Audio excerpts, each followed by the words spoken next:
Mga kabayan, maraming salamat sa lahat ng bumati sa akin nung birthday ko. Ulitin ko lang mga kabayan, kung gusto nyong manood ng live horror film na music video, eto yung sample sa screen. Nasa comment section yung link. Sana comment din kayo ng hashtag JDInborn doon mismo sa video natin. Iniimbitahan ko rin kayo na mag-join sa TikTok challenge natin. Isang dance challenge, tapos yung isa simpleng katuwaan lang na sasabayan nyo yung lyrics ng kanta. Pwede to kapag nagta-travel kayo or kapag kasama nyo lang yung mga kaibigan nyo. Search nyo lang sa TikTok JD Official.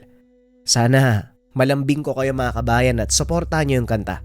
Yan lang. Maraming salamat.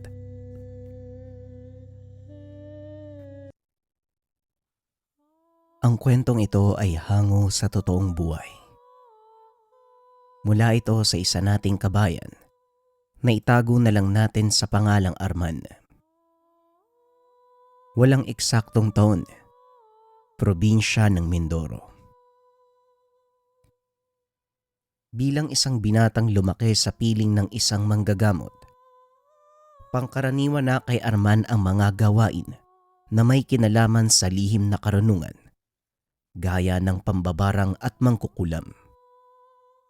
Sa araw-araw na pamumuhay ni Omar, lagi nitong naririnig ang mga daing ng taong nahihirapan. Madalas ding puntahan ng mga taong walang kakayahang magpagamot o yung sinukuanan ng mga eksperto. Ngunit sa tagal ng panahong nakikita ito ng binata, hindi niya maipaliwanag kung paanong nagawang pagalingin ng ama ang mga sakit na hindi kayang gamutin ng siyensya. Ilang beses na din itong itinanong ni Arman sa ama, ngunit ang tanging sinasagot nito, Malalaman mo sa tamang panahon, anak. Kaya habang hindi pa dumadating ang araw na yon, pag-aralan mo ng mabuti ang ating kaalaman dahil ito ang naging sandigan ng ating angkan. Ito lang din ang karangalang may pamamana ko sa iyo. ito ang mga katagang palaging binibitawan ni Mang Mariano sa binata. Nung mga panahong nasa 8 taong gulang pa lamang ito. Ngunit lumipas lang ang ilang taon. Hindi pa rin ipinapaliwanag ng matanda ang tungkol sa pinagmulan ng kanilang kakayahan. Dahil dito, naisip ni Arman na magsanay ng mabuti. Sinundan nito ang yapak ng kanyang ama. Hindi naglaon ay naging katuwang ni Mang Mariano ang binata. Hanggang sa dumating ang pagkakataon para malaman ni Arman ang buong katotohanan tungkol sa kanilang angkan. Isang pasyente mula sa syudad ang dumayo para magpatingin. Sa kasamaang palad, hindi ito kinaya ng matanda. Ito ang unang pagkakataong tumanggi si Mang Mariano sa isang pasyente. Ay pasensya na kayo ha, pero hindi ko na kayang lunasan pa ang sakit ng kasama niyo. Masyado nang malala ang kanyang karamdaman. At isa pa, nakatakda na ang kanyang kamatayan. Wika ni Mang Mariano. Nagalit ang mga kaanak ng pasyente dahil malayo pa ang pinanggalingan ng mga ito. Ngunit kahit ano pa ang gawin nila, sadyang hindi na mapipilit pa si Mang Mariano. Walang nagawa ang mga ito kung hindi umuwi. Nang makaalis na ang pasyente, kinuha ni Arman ang pagkakataon para kausapin ang ama. Tay, ano pong nangyari? Bakit tinanggihan niyo yung pasyente? Hindi ba sisiw lang sa inyong mga ganong uri ng karamdaman? Tanong ni Arman. Tama ka. Kayang-kaya kong pagalingin ang taong yon. Pero wala na akong kakayang harapin pa ang nagdulot ng sakit sa kanya. Hindi pang karaniwang sakit ang taglay niya. Maaari kong ikamatay kapag tinanggap ko ang pasyente.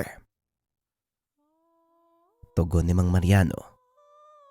Dahil sa wala pang sapat na kakayahan si Arman, wala itong magawa kung hindi sumunod sa utos ng ama. Kung meron lang po sana akong kakayahan na kagaya ng sa inyo, edi sana hindi natin siya tatanggihan. Wika ni Arman. Arman, kahit ako hindi ko gustong tanggihan ang sakit ng kahit sinong pasyente. Ngunit ayokong ibuwis ang natitira kong buhay. Lalo pat hindi ko pa naipapasa sa iyo ang kaisa-isang pinagkukunan ng lakas bilang manggagamot. Pagpapaliwanag ni Mang Mariano. Naituro mo na sa akin ang halos lahat ng nalalaman mo. Pati na din yung mga bagay na kailangan kong malaman. Ano pa ba ang di mo nasasabi sa akin, Tay? Tanong ni Arman. Siguro nga napapanahon na para malaman mo ang buong katotohanan tungkol sa kasaysayan kung bakit tayo naging pamilya ng mga manggagamot. Wika ni Mang Mariano. Tumayo ito at kinuha ang malaking libro na kulay itim. Nakapatong ito sa ilalim ng kanilang altar. Muli siyang naupo sa tabi ni Arman. Nagsimulang magsalaysay. Tignan mong mabuti ang larawang ito habang nakikinig dahil babasahin ko sa iyo ang kasaysayan ng ating angkan. Ang mga susunod na tagpo. Pagbabalik tanaw ng matanda sa kasaysayan. Nang mga panong ito binata pa si Mang Mariano, namumuhay ito ng payapa kasama ang pamilya. Nakatira sa munting tahanan sa labas ng kabayanan. May maliit na lupang sakahan na siyang pinagkukunan ng kanilang pang-araw-araw na pangangailangan. Nang mga panong iyon, sobrang hirap ang mamuhay. Lalo pa na ang buong probinsya ay nasa ilalim ng pananakop ng puwersa ng mga sundalong Hapon.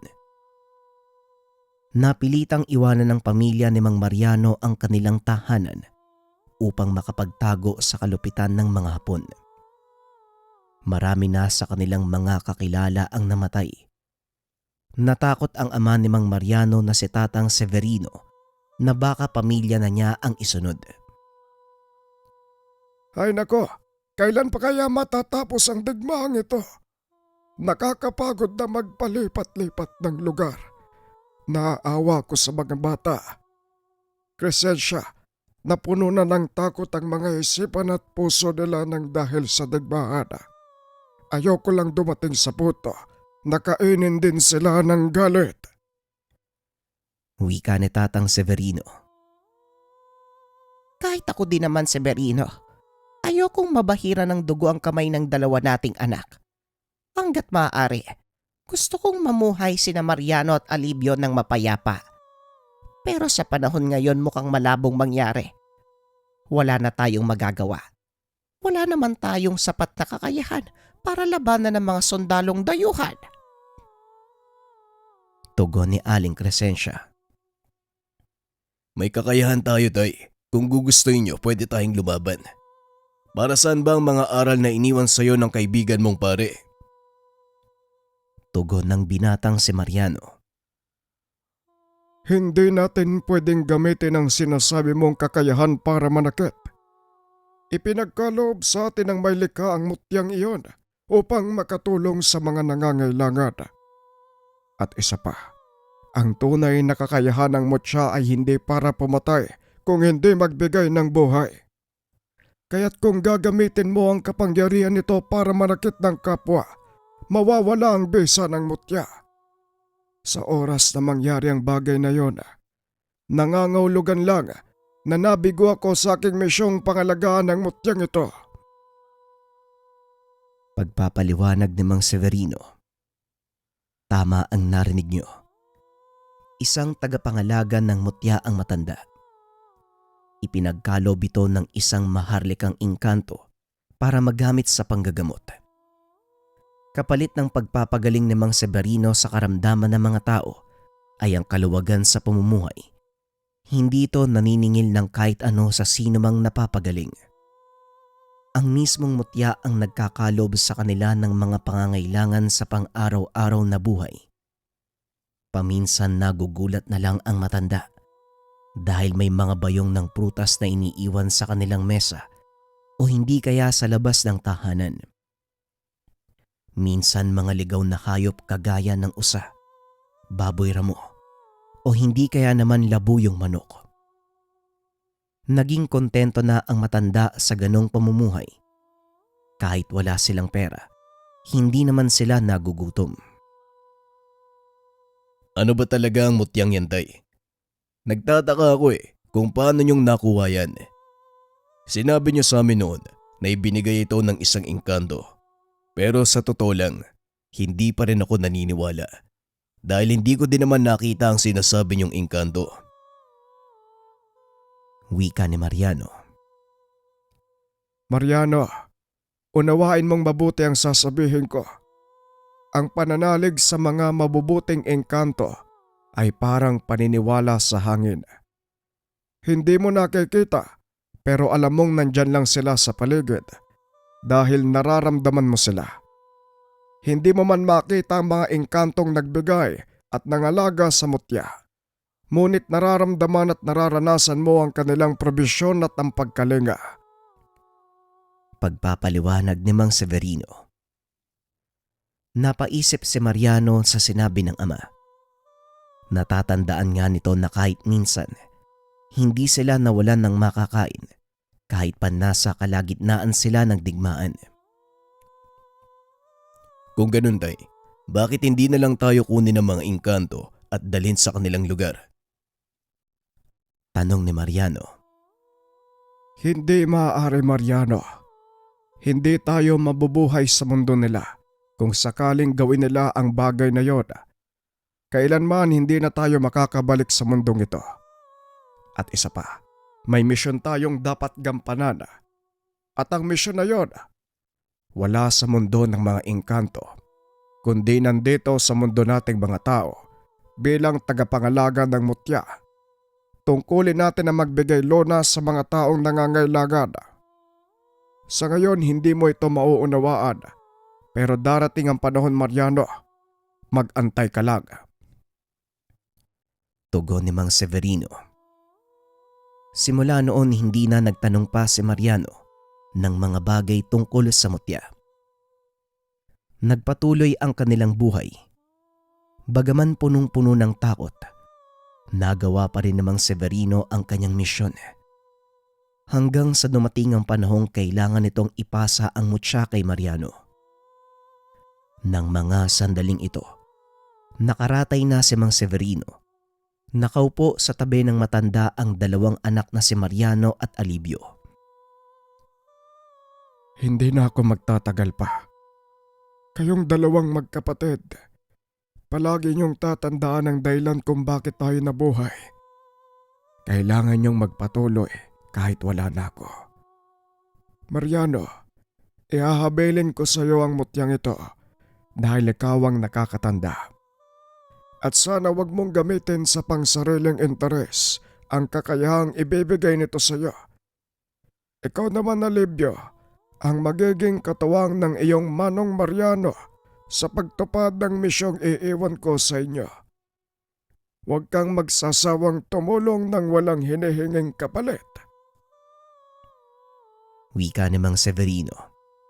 Matapos ay kinuha nito ang isang maliit na supot mula sa ilalim ng kanyang unan. Inilagay ito sa kamay ni Mariano at muling nagsalita. Tanggapin mo ang mutyang ito ng buong puso. Huwag kang magpapadala sa kahit anong tukso na gamitin ito para sa pansariling interes. Alibio, sana maunawaan mo ang desisyon ko. Hindi sa sinasabi kong higit na karapat-dapat ang kapatid mo kaysa sayo. Pareho kayong karapat-dapat, ngunit may kanya-kanyang obligasyon na dapat gampanan. Wika ni Mang Severino. Alam ko po yon, Tay. Huwag po kayo mag-alala. Dahil tutulungan ko po si Manong Mariano. Magpahinga na po kayo. Tugon ni Alibio. Ipinapangako namin na nasa mabuting kamay ang mutyang ito. Walang sino man ang maaaring makakuha sa amin. Wika ni Mariano.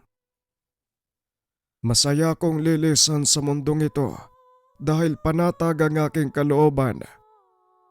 Malaki ang tiwala ko sa inyo, mga anak. Kayo na ang magpatuloy ng aking sinimulan. Matapos magsalita, binawian ng buhay si Mang Severino.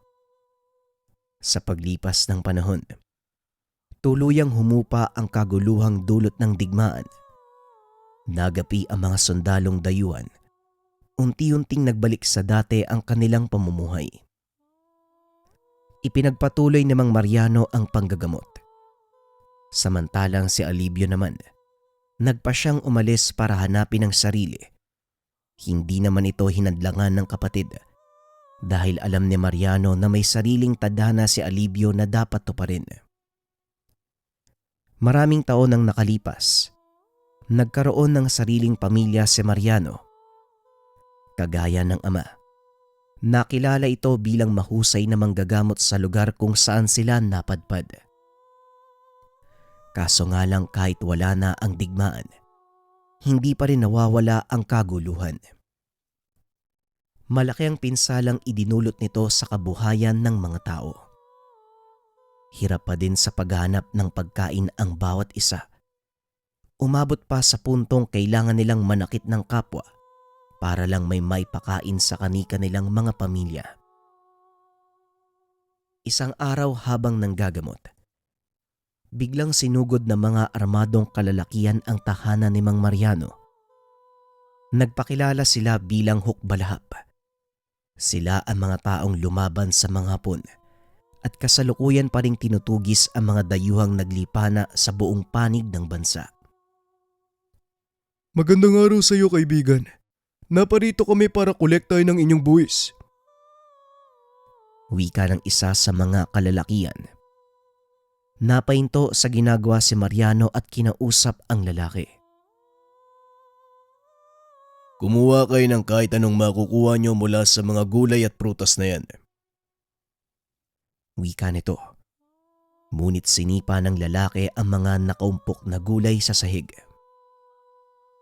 Hindi yan ang gusto naming alay. Alam kong binabayaran ka ng mga pasyente mo, kaya amin na ang pera. Muling wika ng lalaki. Pasensya na, pero hindi ako tumatanggap ng salapi bilang kabayaran.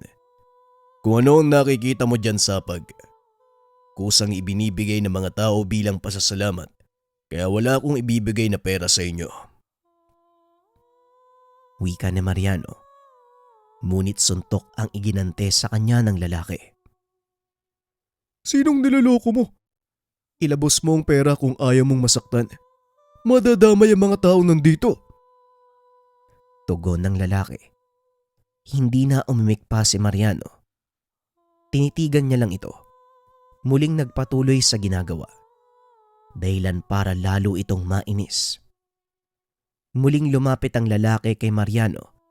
Inamba nitong hahatawi ng baril. Ngunit biglang nanigas ang katawan ng taong iyon at unti-unting bumagsak. Sinabi ko na sa inyo na wala akong maibibigay na salapi. Hindi ba nasa batas nyo? Kung ano ang kinikita ng isang mamamayan, yun din ang buwis na ibabayad nila. Kaya yan, kunin nyo ang kaya nyong dalhin. Isang beses mo pang ilapat ang kamay mo sa akin. Sisiguraduhin kong hindi ka makakalabas ng buhay sa lugar na to. Wika ni Mariano. Isa-isang dumampot ng gulay at ilang hayop ang mga kasama ng lalaki. Nagpa siya silang umalis sa lugar. Simula noon kinatakutan nila si Mang Mariano. Wala na ni isa man sa kanila ang bumalik para maningil ng buwis. Sa paglipas ng mga araw, naging mapayapa ang pamumuhay ng pamilya ni Mariano. Naisilang na din si Arman. Naisipan nitong bumalik sa kanilang bayan at doon ipagpatuloy ang bagong buhay. Ngunit hindi pa rin nawala ang mga taong naghahangad na gumawa ng masama sa kanila. Maliban pa sa mga tao, nariyan ang mga engkantong hinahangad namang makuha ang tangan niyang mutya. Sanggol pa lang ng mga panong ito si Arman. Siya ang madalas sa pagbalingan ng mga elemento dahil hindi maaaring gamutin ni Mang Mariano ang sariling anak. Dinala niya ito sa isa pang kilalang manggagamot na kaibigan ng kanyang ama. Hindi titigilan ng mga engkanto ang anak mo, Mariano. Hanggat hindi nila nakukuha ang mutya mula sa iyo. Pambihira ang mutyang yan. Kaya naman marami ang naghahangad na makuha, lalo na ang mga engkanto. Dahil dyan sila huhugot ng lakas at kapangyarihan. Kaya hanggat maaga pa, kailangan mo itong maagapan. Wika ni Mang Dario. Ano ho ba ang maaari kong gawin? Tanong ni Mariano. Kung maaari, ibaon mo sa katawan ng bata ang mutya ng papaya. Gawin mo nang sa kanon, manatili siyang ligtas. Dahil kung ilalagay mo lang sa sisidlan ng mutyang yan, mararamdaman ng mga engkanto ang presensya at susundan nila ito. Ngunit kung maibabaon mo ito sa katawan ng anak mo, mawawala sa radar ng mga elemento ang presensya ng mutya. Pagpapaliwanag ni Mang Dario. Ngunit ano ang kasiguraduhan na magiging ligtas sa panganib ang aking anak, Manong? Tanong ni Mariano. Nariyan pa rin ang panganib. Hindi natin may iwasan. Pero hindi na ganong kalala. Ang kagandahan pa nito, siguradong ang anak mo ang magmamana ng iyong kaalaman. Hindi ba yun naman ang gusto mong mangyari? Tugon ni Mang Dario. Pinag-isipang mabuti ni Mariano ang sinabi ng matanda. Napagpasya ni Mariano na sundin ang payo nito. Ipinabaon ni Mariano ang mutya sa katawan ng sanggol na si Arman.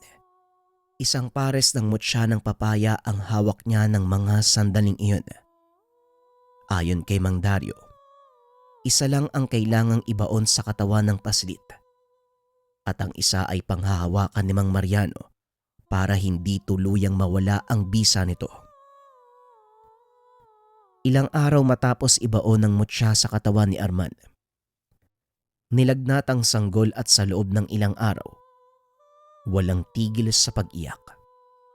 Ayon kay Mang Dario, unti-unting tinatanggap ng katawan ni Arman ang mutya. Normal na reaksyon lamang ito.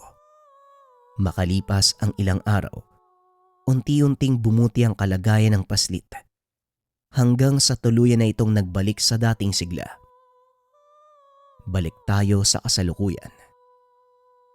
Kung ganon, nasa akin pala ang kapares ng mutyang hawak niya, tay. Sana noon niyo pa sinabi sa akin. Wika ni Arman. Sinadya kong wag ipaalam sa iyo ang tungkol sa bagay na yon para maiwasan mo ang hindi ka nais-nais na pangyayari. Tugon ni Mang Mariano. Kaya pala parang may naririnig akong salita noon. Lalo na kapag mapapahamak ako. Mabilis gumaling ang mga sugat ko.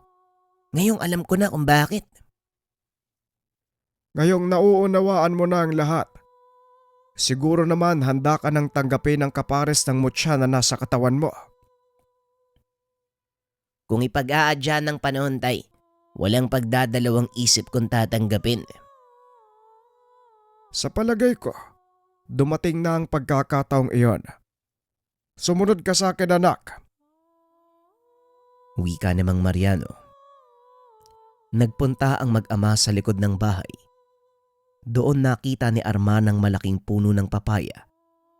Sa pagkakatanda nito, simula nang magkaisip siya, naroon na ang punong iyon. Bagay na pinagtatakahan ng binata dahil hindi naman nagtatagal ang puno ng papaya.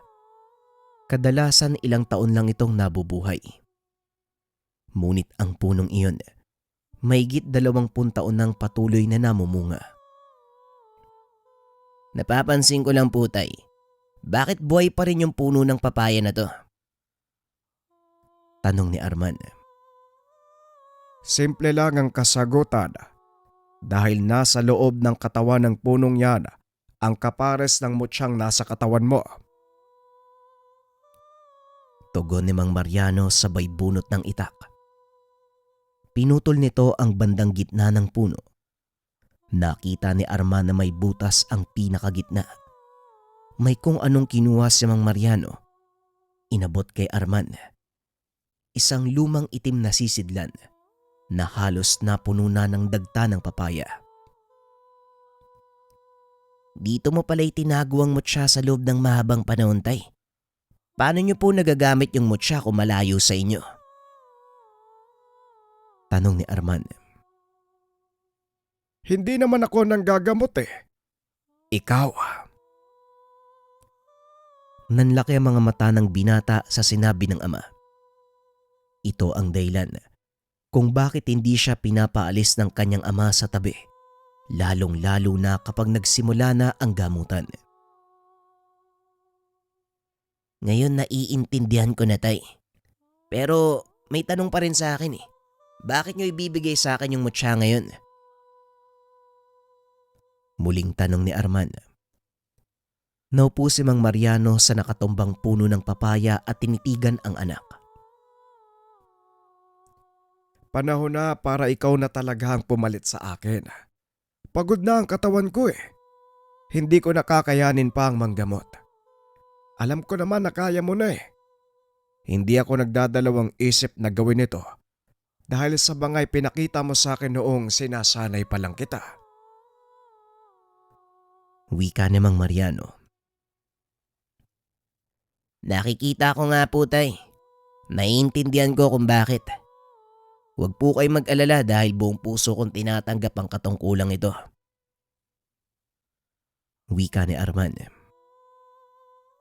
Masaya ako anak at sinundan mo ang yapak ko bilang manggagamot.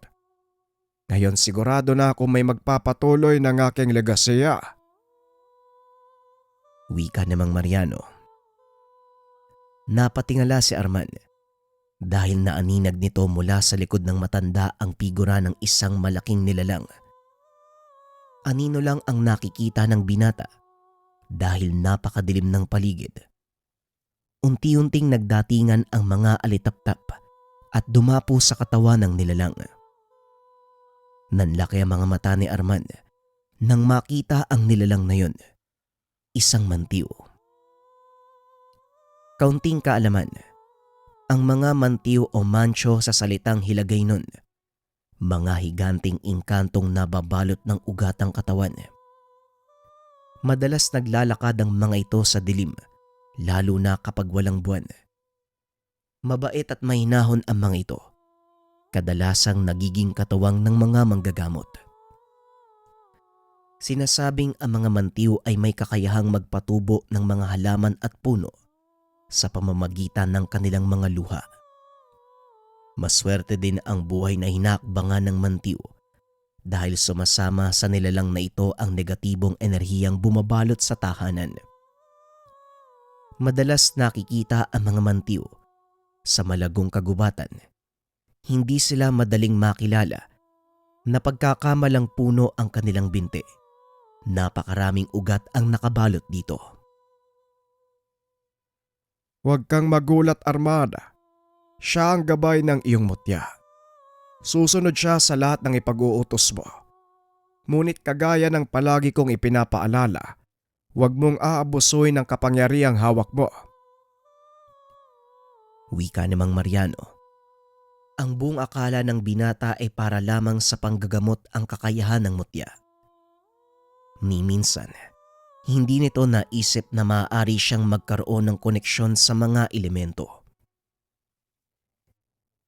Gaya ng ipinangako ko sa inyo, tay, hindi ko sasayangin ang tiwala nyo. Wika ni Arman.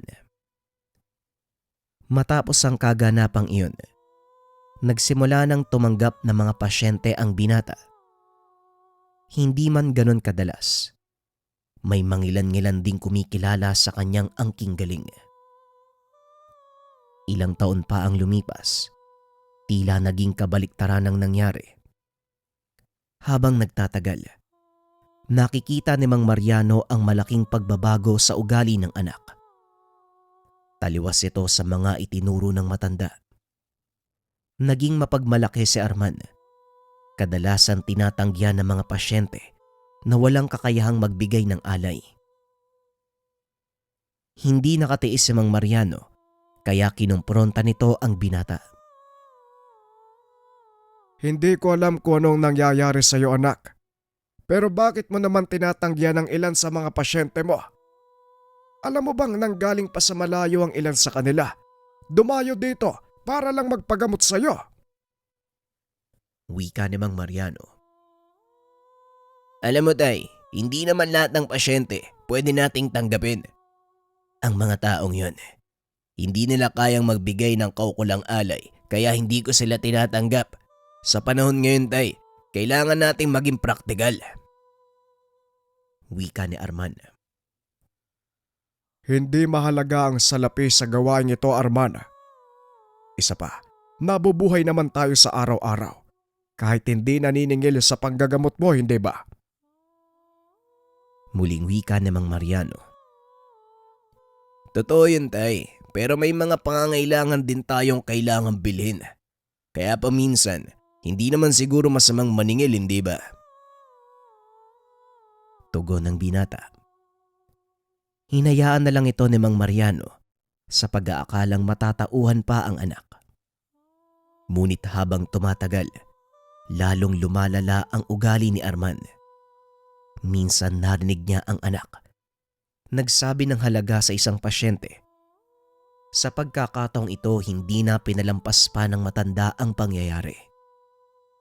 Hindi na maganda ang ginagawa mo, Arman. Hindi ito ang itinuro ko sa iyo. Itigil mo ang paniningil sa mga tao. Wika ni Mang Mariano. Tay, ako ang nanggagamot. Hindi niyo ako pwedeng utusan ko ano ang gagawin ko. At isa pa, hindi naman siguro masamang singilin ng mga taong may sobra-sobrang yaman. Tugon ng binata. Mapamahirap o mayaman. Hindi batayan ng estado ng pamumuhay para mabiyayaan ang kagalingan ng isang tao. Itigil mo ang paniningil kung ayaw mong bawiin ko sa iyo ang mutya. Muling wika ng matanda. Hindi nito inaasahan ang sumunod na ginawa ni Arman. Babawiin. Sa tingin mo ibabalik ko pa sa iyo ang mutya ng papaya. Pasensya na, Tay, pero hindi niyo to makukuha sa akin. Wika ni Arman sabay tulak sa matanda. Hindi alam ni Mang Mariano ang nangyayari sa anak. Nalungkot ang matanda. Bagyang nakaramdam ng pagsisisi at panghihinayang. Hindi nito inasahang magbabago ang ugali ng anak na pinagkatiwalaan ng kanyang kakayahan. Ilang araw ding hindi umuwi ang binata. Hinanap ito ng matanda. Sa wakas nakatanggap ito ng balita na may nakakita kay Arman sa bayan. Dali-daling pinuntahan ng matanda ang lugar na sinabi. Nakita ang binatang nakikipag-inuman sa grupo ng kalalakihan. Arman, oras na para umuwi ka. May mga nag-aantay sa iyo. Wika ni Mang Mariano. Hayaan mo lang silang mag-antay. Karamihan sa kanila, gulay lang din naman at buhay na manok ang binibigay. Tugon ng binata. Laking gulat nito nang biglang may sumuntok sa kanya. Maging si Mang Mariano ay nagulat nang makita kung sino ang taong iyon. Walang yakang bata ka. Ganyan ka ba pinalaki ng tatay mo? Yan ba ang itinuro sa'yo? At ikaw naman, Mariano, naging pabaya ka. Tignan mo ang nangyari. Wika ni Mang Alibio. Alibio, anong ginagawa mo dito? Kailan ka pa bumalik ng bayan? Tanong ni Mang Mariano. Oh, sino naman tong pakialamero na to? Wika ni Arman sabay sugod sa matanda. Bagay na pinagsisiyan ng binatilyo. Sinalo ni Mang Alibio ang kamao nito. Buong puwersang itinulak dahilan para tumilapon ang binata palabas ng kubo. Ang lakas ng lobong suntukin ng tiyuhin mo. Sino ka ba sa palagay mo? Tugon ni Mang Alibio. Siya ang nakababata kong kapatid Arman. Ang tiyo Alibio mo. Kayong dalawa magtigil na kayo. Nakakaya sa maraming tao. Wika ng matanda. Bit-bit ni Mang Alibio si Arman pauwi sa kanilang tahanan. Doon ipinagpatuloy ang disiplina. Ilang araw na kitang inoobserbahan, Armada. Anong ginagawa mo? Ito ba ang kapalit ng tiwalang ibinigay ng kapatid ko sa'yo? Wala kang utang na loob. Ang kapal ng mukha mong gamitin ang mutya ng aming ama para sa pansarili mong kapakanan. Wika ng matanda. Tss, ako na ang bagong tagapangalaga ng mutya. Kaya gagawin ko kung anong gusto ko. Wala kayong pake. Tugon ni Arman. Abat talaga nga namang sinusubukan mo ko Hindi mo alam kung anong sinasabi mo. Kaya ngayon pa lang, sikapin mong matauhan. Dahil kung hindi, ako ang mag-uumpog ng ulo mo sa haligi ng taanan upang maalala mo kung bakit ikaw ang pinili ng tatay mo na magmana ng kanyang kakayahan. Wika ni Mang Alivio. Ako nang bahala sa anak ko, Olivia. Pasensya ka na. Nakita mong ganito ang nangyari sa buhay ko. Tugon ni Mang Mariano. Wala kang dapat ihingi ng tawad sa akin, Manong. Ang tampalasan mong anak ang gumawa niyan. Wika ni Mang Alivio. Ganon din ako. Hindi ako dapat humingi ng tawad sa inyo. Lalo na sa'yo. Ngayon nga lang kita nakilala Ang lakas ng loob mong... Hindi na naituloy ni Arman ang sasabihin. Biglang sumakit ang balikat nito kung saan nakabaon ang mutya ng papaya.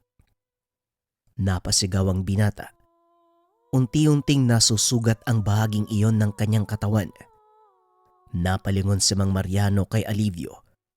Nakita nitong nag-uusal ng dasal ang kapatid habang nakatutok ang mga kamay kay Arman. Ilang sandali pa, lumabas ang mutya sa balat ng binata. Namilipit ito sa sobrang sakit. Hindi nababagay sa isang kagaya mo ang mutyang ito. Isa kang kahihiyan. Naturingang ikaw ang pinagkatiwalaan ng iyong ama, pero inilagay mo sa malaking kahihiyan ang ating pamilya. Wika ni Mang Alivio. Pasensya na, Arman, pero tama ang Tio Olivia mo. Pinatunayan mo lang na hindi ka pa handang magmana ng kapangyarihan ng mutya. Pasensya na. Pansamantala ko munang babawiin ang kapangyarihan ito hanggang sa matauhan ka. Wika ni Mang Arman. Biglang tumakbo palabas ng tahanan ng binata. Akmang hahabulin pa sana ito ng ama, ngunit pinigilan siya ng kapatid. Hayaan mo lang siyang matauhan. Hindi ko kinuha ang mutya sa katawan niya. Ilusyon lang ang lahat. Pero hindi niya magagawang gamitin ang kakayahang ito dahil sinelyuhan ko ang kanyang katawan. Wika ni Mang Alivio. Ginawa niya ito para magsilbing aral sa pamangkin.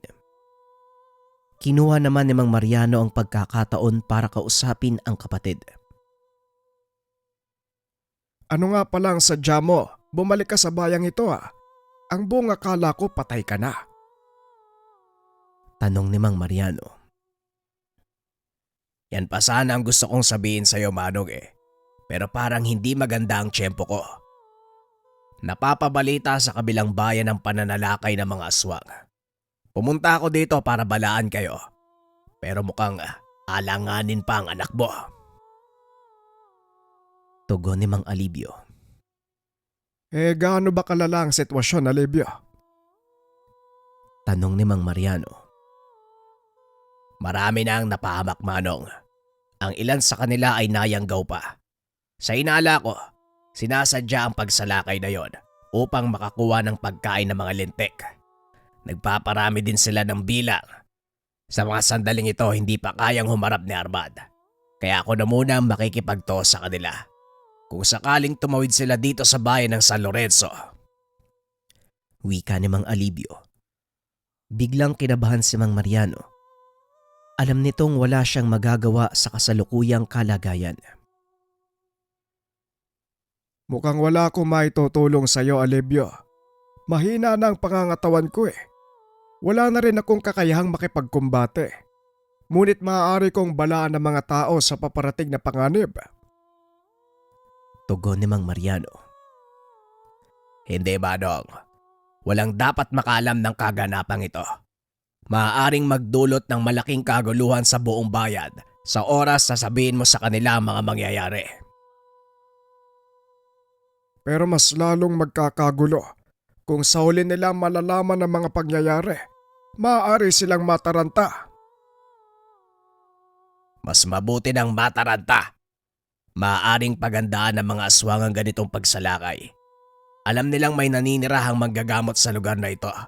Hindi sila maaaring sumugod ng walang paghahanda. O anong maaari nating gawin? Pigilan sila sa abot ng ating makakaya hanggang sa matauan ng hunghang mong anak. Aminin man natin o hindi, siya lang ang tanging pag-asa. Pag-uusap ng dalawa. Samantalang sa kabilang dako naglalakad si Arman. Papunta ito sa bayan upang magpalamig. Bigla nitong napansin ang napakadaming itim na ibon. Papalapit ang mga ito sa kanyang kinakatayuan at isa-isang nagbabagsakan. Maging ang mga taong nasa paligid, nagulat sa tanawin. Hindi may paliwanag ng binata ang pagkahulog ng mga uwak mula sa kalangitan. Dali-daling bumalik ng tahanan si Arman upang ipagbigay alam sa ama ang nasaksiyan. Papasok na ito ng tahanan pero sinalubong siya ng tiyuhin. Sino nagsabing pwede kang pumasok sa pamamahay na ito? Ito'y pamana sa amin ng yumaong ama. Wika ni Mang Alibio. Wala akong panahon para makipagdiskusyon sa'yo. Nasaan ang tatay ko? Tanong ni Arman. Nasa loob ng tahanan. Sa palagay mo, bakit kita hahayaang kausapin ng kapatid ko? Sa totoo lang dahil sa ginawa mo, wala ka ng karapatan na tawagin siya bilang ama. Wika ni Mang Alibio. Wala kang paki dun. Ngayon tumabi ka. Kung ayaw mong gumawa ko ng daan sa kabilang pader ng bahay. Tugon ng binata. Lumabas ng silid si Mang Mariano nang marinig ang kaguluhan. Ano ba ang kaguluhang ito, Arman? Bakit ka na naman nakikipagtalo sa tiyuhin mo? Tanong ni Mang Mariano. Tay, nagawi ako sa bayan at may nakita akong kakaibang pangyayari. Nagbabagsakan ng mga uwak sa plaza. Napakadami nila. Mukhang galing ang mga yon sa kagubatan na sakop ng San Remedyo. Nanlaki ang mga mata ni Mang Alibio dahil doon siya nanggaling. Alam niyang doon nagsimula ang pananalakay ng mga aswang. Ito na ang sinasabi ko. Ngayon wala ka ng pagpipilian. Sa ayaw at sa gusto mo, gagamitin mo ang iyong kakayahan upang harapin ang kalaban. Ano bang sinasabi nito? Anong paparating na kalaban? Baliw ka ba? Tay, may saltik ba tong kapatid mo? Ayusin mo ang pananalita mo, Arman. Kundi tatamaan ka talaga sa akin ng totoo. Tama ang sinabi ng tiyuhin mo. Ang nakita mo kanina ay palatandaan ng isang panganib. Nalason ang mga uwak na yon. Hindi nila kinaya ang presensya ng mga nilalang na dumating sa kanilang tirahan. Wika ni Mang Mariano. Anong nilalang ang tinutukoy nyo? Saka bakit malalason ng kanilang presensya ang mga uwak? Tanong ni Arman. Dahil sa bigat ng presensya ng mga aswang, hindi kinakaya ng pangkaraniwang mga ibon, lalo na ang mga uwak. Kung napapansin mo, uwak ang unang tumatakas kapag nagkakaroon ng sakuna o hindi naman kaya may nangyayaring hindi maganda sa lugar. Wika ni Mang Alivio. O ngayon, anong kinalaman ko dyan? Bakit mo nasabing kailangan kong lumaban sa ayaw at sa gusto ko? Tanong ni Arman. Kung hindi ka ba naman isa't kalahating timang? Ikaw lang sa ating tatlo ang may tangang mutya. Kaya sa ayaw at sa gusto mo, kailangan mo silang harapin. Dahil hahanapin at hahanapin ka nila sa oras na maramdaman ng mga nilalang ang presensya ng mutya na papaya. Pag-uusap ng tatlo. Napalunok ng laway si Arman.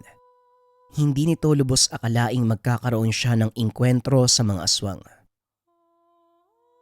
Alam kong bago sa iyo ang mga mangyayari, Arman. Ngunit tama ang tiyuhin mo. Ikaw lang ang pag-asa namin para pigilan ang paparating na panganib. Wika ni Mang Mariano. Hindi ba kinuha mo na sa akin yung mutya?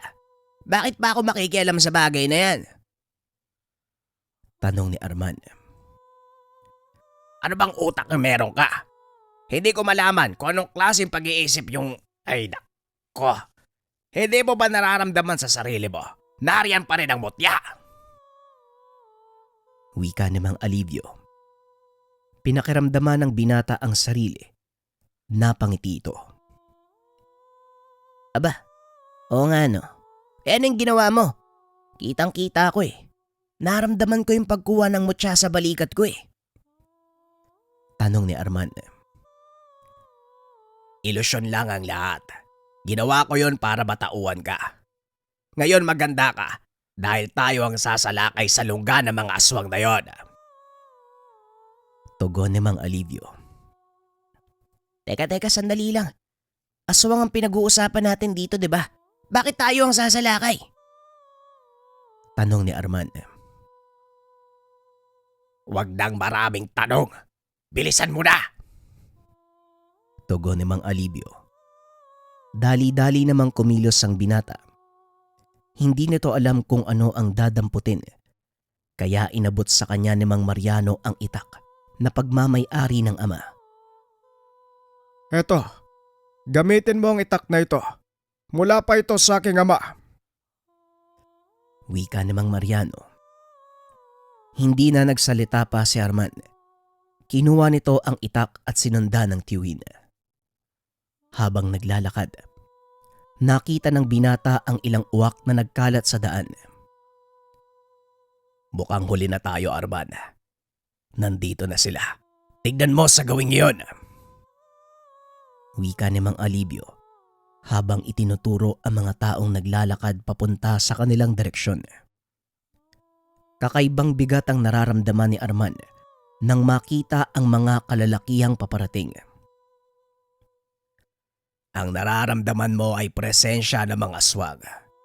Kung mahina ang dungan mo, babagsak ka ng hindi mo namamalayan. Pagpapaliwanag ni Mang Alivio. Dinukot ni Arman ang isa pang mutya sa kanyang bulsa. Inilagay sa kanyang bibig, sabay bunot ng itak mula sa sisidlan. Mukhang hindi naman sila ganong kalakas eh. Siguro naman kakayanin natin sila.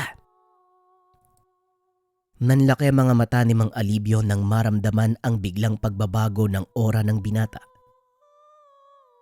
Armada, hindi lang sa panggagamot ang kakayahan ng mutya ng papaya.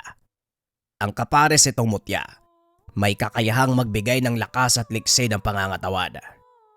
Malamang ngayon mo lang ito madidiskubre. Maninibago ka, pero sa bandang huli masasanay ka din. Wika ng matanda.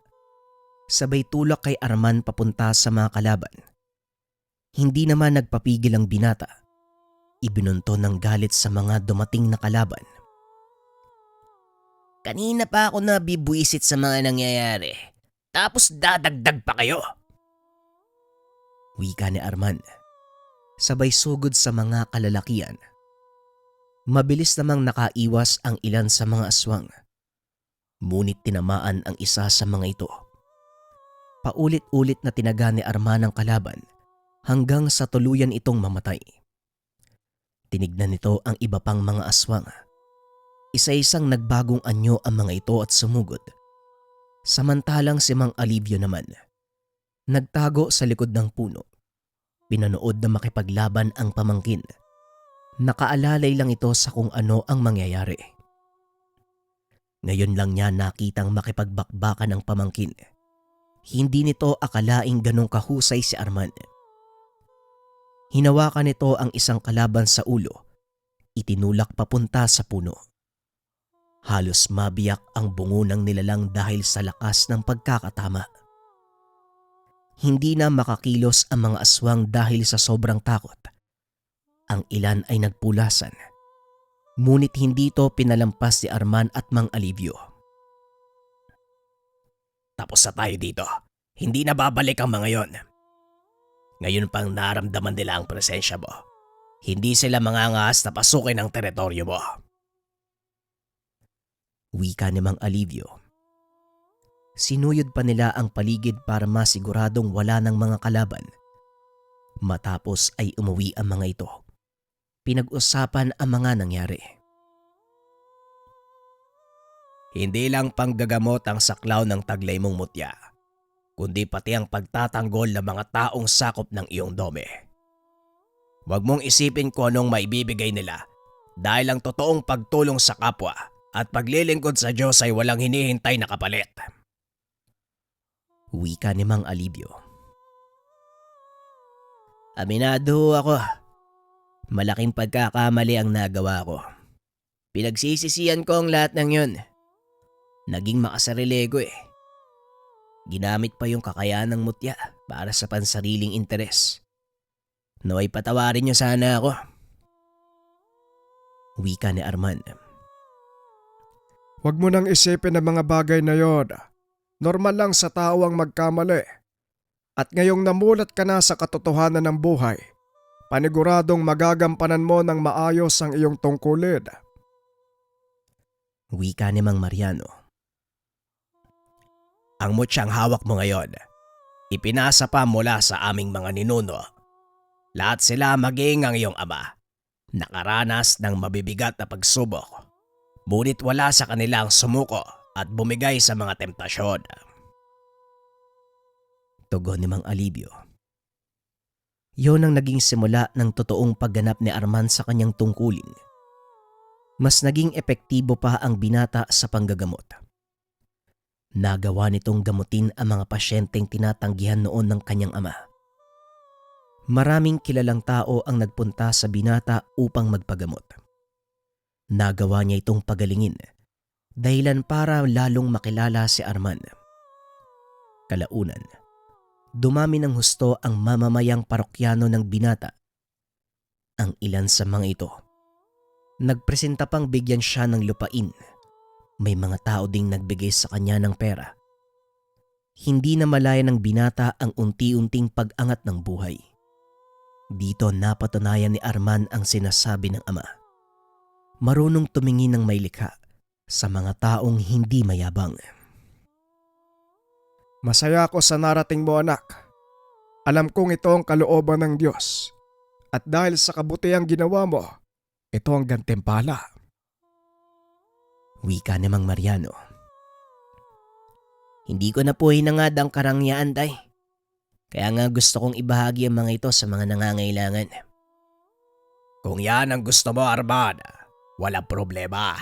Tutulungan kita. Wika ni Mang Alivio. Sinimulan nito ang pagtulong sa mga kapuspalad. Palihim na sinuyod ng binata ang mga liblib na pamayanan upang mamigay ng tulong sa mga may hirap. Dahil sa ginawa ng binata, lalo pa itong pinagpala. Pinagsasabay ni Arman ang panggagamot at pagtulong sa mga taong nangangailangan. Kung minsan may mga pasyente itong kapusabuhay, imbis na tanggapin ito ang alay sa mga nagpapagamot, siya ang nagbibigay ng sobre na may lamang pera. Kung titignan ay walang pagbabago sa estado ng buhay nila Arman.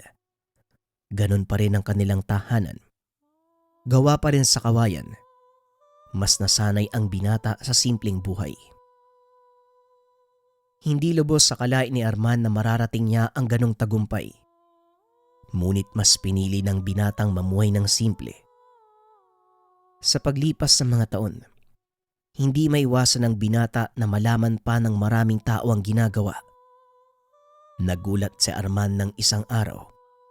Sinugod siya ng mga tao. Sumisigaw ang mga ito sa kanilang bayan na nagpapasalamat.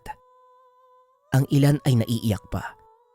Dahil noon lang din nila nalaman, si Arman pala ang taong naglalagay ng pagkain sa atangan ng kanilang bahay. O ayan na. Nakita mo na ngayon ang naidudulot ng mabuting gawa sa kapwa Arman. Sila mismo ang kikilala sa'yo at magbebigay ng parangal. Wika namang Mariano. Kumalat ang ginawa ni Arman sa buong bayan. Maging ang alkalde ay nasorpresa dahil hindi naman makikita sa itsura ni Arman na siya ang tumulong sa mga ito. Hindi rin naiwasan ang mga inggit kung minsan nakakatanggap pa siya ng mga banta. Ang ilan sa mga taong natutulungan niya ay napapahamak. Kaya para sa ikabubuti ng lahat, minabuti na lang ni Arman na lisanin ang lugar at manirahan sa malayo. Walang nakakaalam sa mga kababaryo na umalis ang binata. Pinili nitong mamuhay ng simple sa isang lugar na walang nakakakilala sa kanya. Ganun pa man, hindi pa rin kinalimutan ng binata ang sinumpaang tungkulin. Palihim na tumatanggap ng pasyente si Arman para mapagtakpan ang kanyang ginagawa. Nagtayo ito ng isang organisasyon na tumutulong sa mga may hirap. Ngunit hindi rin nagtagal, nalaman ng karamihan ng kanyang ginagawa, kaya muli na namang umalis ang binata sa lugar na yun. Walang sino man ang nakaalam kung saan ito nagpunta. May mga naging malapit na kaibigan si Arman. Ngunit maging ang mga ito, walang alam sa kinaroroonan niya. Dumaan ang mga taon. Wala nang narinig na balita tungkol kay Arman. Tuluyan na itong nakalimutan ng mga tao. Ngunit ang kwentong naging kakibat ng buhay ni Arman, nanatili sa puso at isip ng mga taong natulungan niya. Ito din ang naging paraan para makarating sa atin ang kwento ni Arman at magkaroon ng pagkakataong maibahagi sa lahat ang naging kasaysayan ni Arman at mutya ng papaya.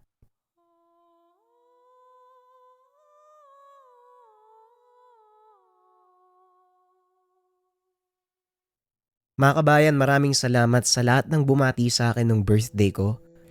Ulitin ko lang mga kabayan, kung gusto nyong manood ng live horror film na music video, eto yung sample sa screen. Nasa comment section yung link. Sana comment din kayo ng #JDInborn doon mismo sa video natin. Iniimbitahan ko rin kayo na mag-join sa TikTok challenge natin. Isang dance challenge, tapos yung isa simpleng katuwaan lang na sasabayan nyo yung lyrics ng kanta.